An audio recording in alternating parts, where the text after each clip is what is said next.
Oke kak, ini kita makan sate Madura dulu ya. Jadi ini tanggal tua kawan saya yang brewok, anggota Pemersatu Bangsat itu ya. Dia sengaja datang ke rumah saya minta makan. Ini dia. Nah, apalah daya, namanya juga kawan, datang ya dikasih makan. Ini rumput bergoyang, sedang menikmati sate Madura. Lalu kita jalan ke Tunjungan Plaza. Rek ayo rek melaku-melaku nang Tunjungan. Inilah salah satu pusat perbelanjaan terbesar di Indonesia ya. Nah, ini kita mau nonton film nomor 1, Santet Segoro Pitu, karena kita suka ke Segoro. Oke, tiket sudah dibeli, lalu kita ke lantai 2 untuk nonton. Tiba-tiba si brewok ini berbisik. Ya, itulah yang selalu ada di otaknya si brewok ya. Oke, kita nonton dulu ya. Ini sudah selesai nonton, kita pulang. Saya mau bikin konten. Oke Kak, menjelang musim baratan yang kapan hari saya bilang tanggal 17 ya. Ternyata angin baratnya nggak jadi datang, sudah saya pantau di Windy. Musim baratan adalah musim yang paling saya nantikan. Ini reel stand saya ya. Nah, saya pakai reel stand itu supaya fungsinya gini loh. Kalau di kapal jorannya bisa ditidurkan ya. Jadi reelnya nggak menyentuh lantai kapal supaya nggak tergores-gores gitu. Nah, menjelang musim baratan, bagi teman-teman yang belum pernah mancing tenggiri mungkin ya, saya akan kasih tips hari ini gimana caranya berburu tenggiri dengan cara yang efektif seperti ini. Itu kita ngetrip berlima ya. Kalau satu orang dapat jatah segini kan lumayan ya. Itu foto sandal saya size 45. Saya minum kopi dulu ya. Seger tenan.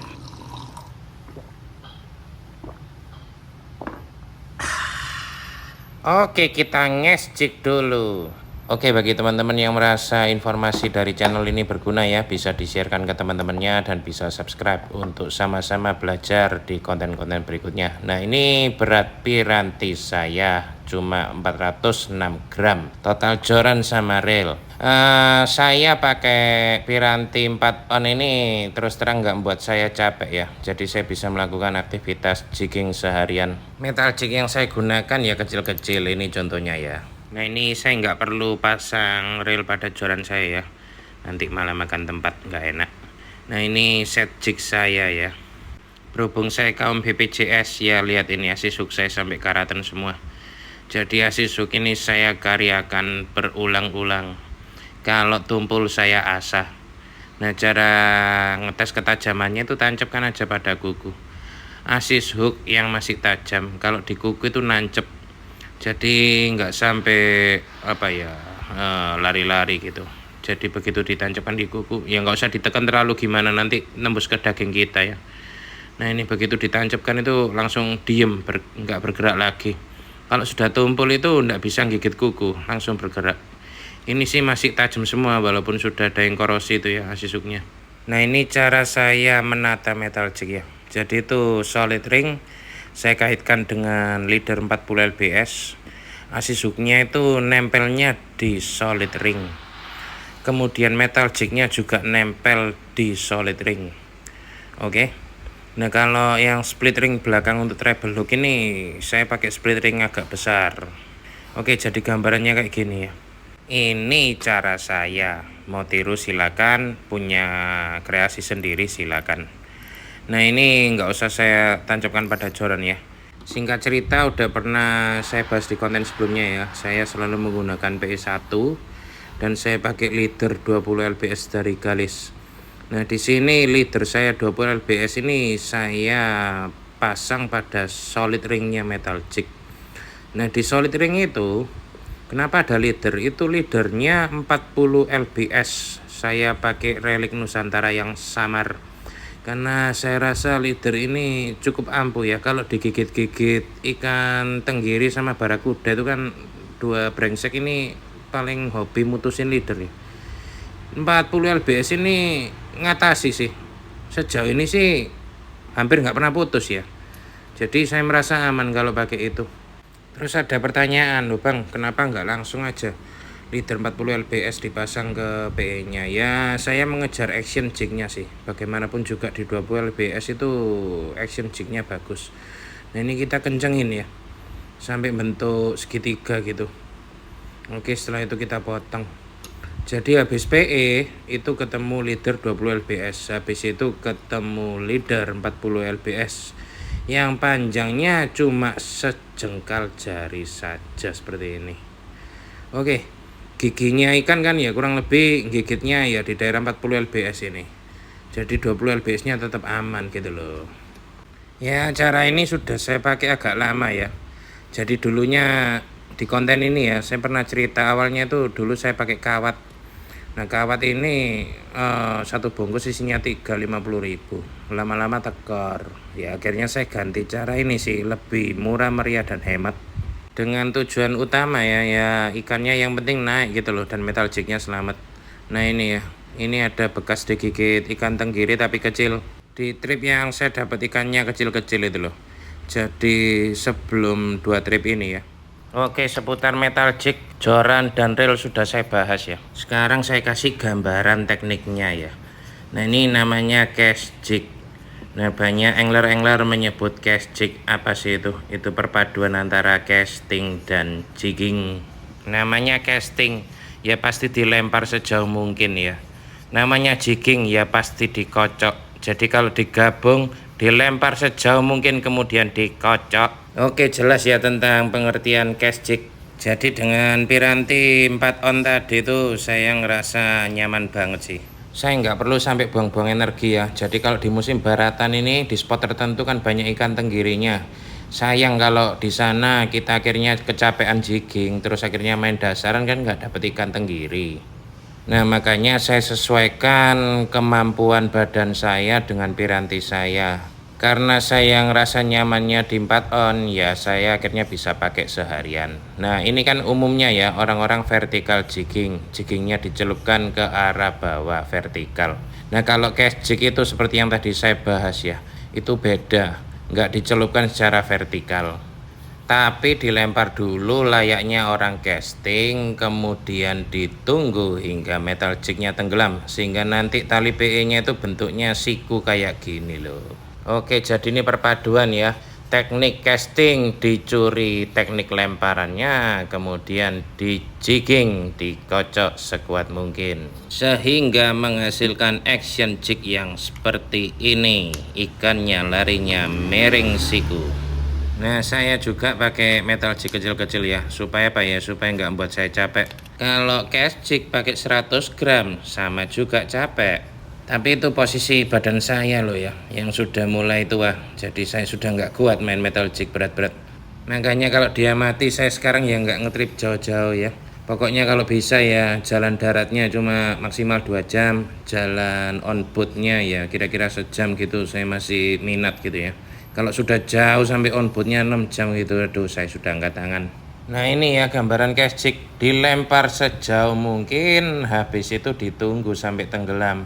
Nah, posisi spotnya teman-teman ini kan beda-beda ya. Ada yang 40 meter kayak tempat saya sering main ya. Ada yang 50 meter, 60 meter, 80 meter.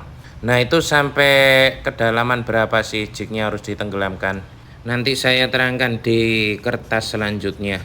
Nah, kurang lebih main cast jig itu ya kayak gini loh gambarannya ya. Jadi dilempar sejauh mungkin, ditunggu tenggelam, kemudian dikocok sekuat mungkin. Oke, lanjut. Sebelum bahas kedalaman, saya perlu bahas yang pertama dulu ya.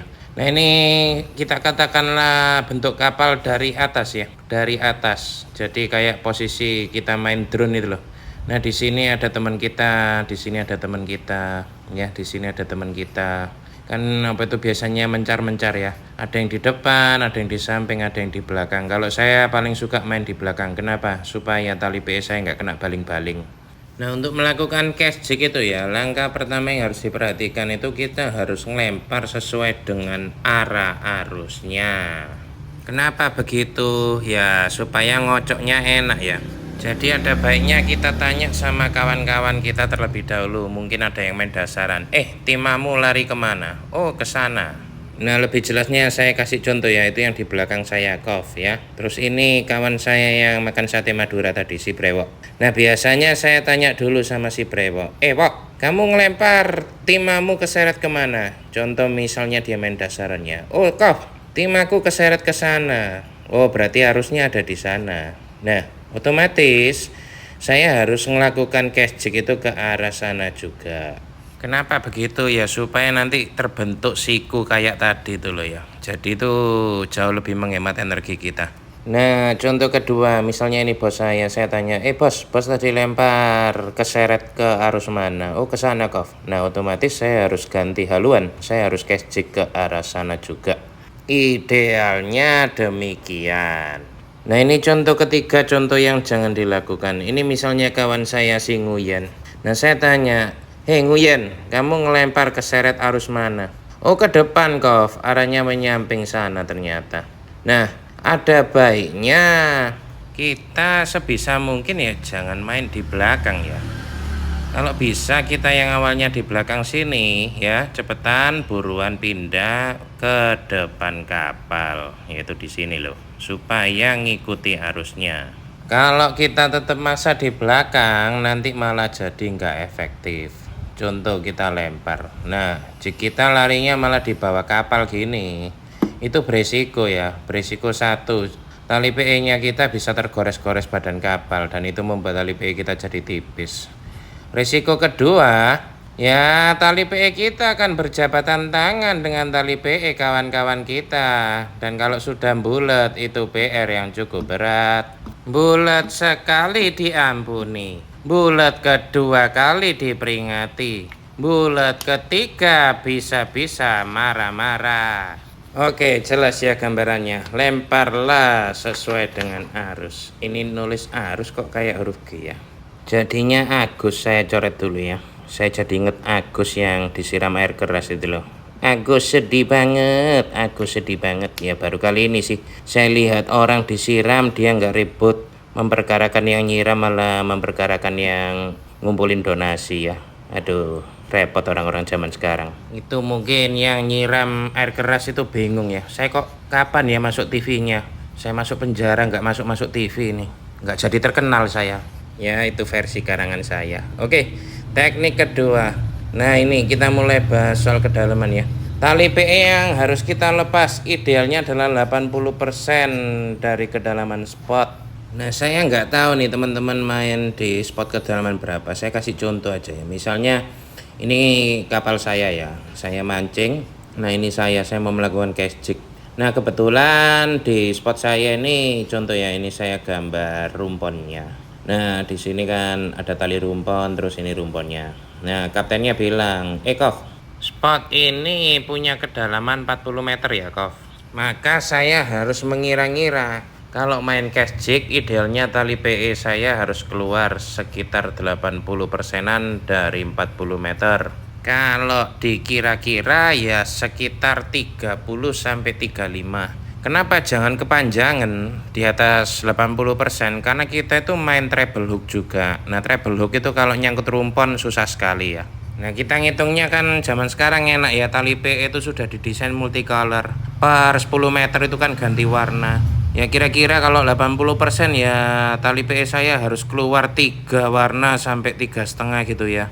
Sebisa mungkin jangan lewat dari 3 warna itu ya, sampai 4 warna sampai 5 warna. Takutnya jignya tenggelam sampai dasar dan ada treble hooknya. Nanti kalau nyangkut rumpon ya pasti harus mutus gitu loh.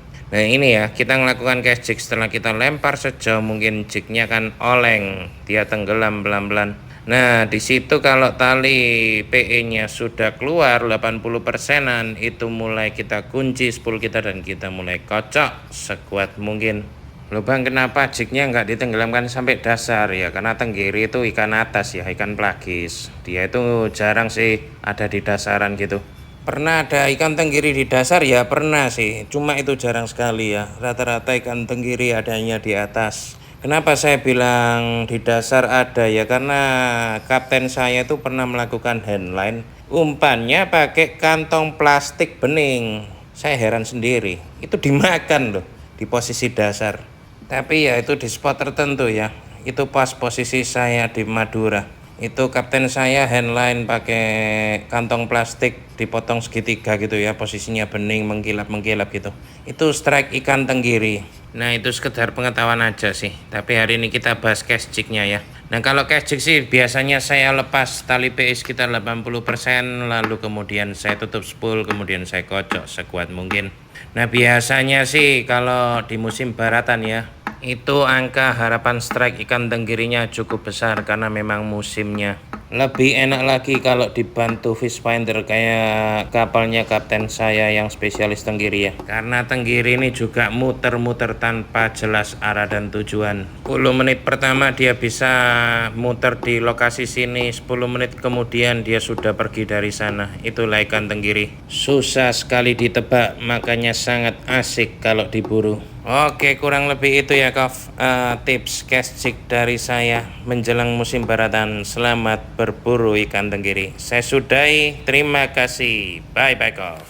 Oke Kov, ini saya tutup dengan video packing Dewa Refros bekas caddy saya. Akhirnya laku terjual, dibeli oleh Bang Fauzi dari kota Jember. Ini abang sudah saya packing seaman mungkin. Saya kirim langsung pada waktu hari Bang Fauzi order. Saya doakan reelnya cepat amis, membawa rezeki bagi abang. Dibuat mancing jadi reel yang paling galak. Makasih abang, paket sedang dalam perjalanan ke rumah abang.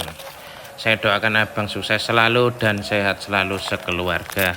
Oke, bagi teman-teman Kov lainnya yang mau melihat produk kita masih tersedia, ada beberapa itu. Untuk harganya sudah net ya kawan-kawan, jadi jangan ditawar lagi. Karena reel itu ya bukan punya saya cuma dititipin untuk quality control. Sekali lagi saya ucapkan terima kasih sebanyak-banyaknya untuk Abang Fauzi. Oke, paket ini akan saya sensor ya resinya. Saya sudahi dulu. Salam akur persaudaraan angler senusantara dari Sabang sampai Merauke. Terima kasih. Bye bye kok.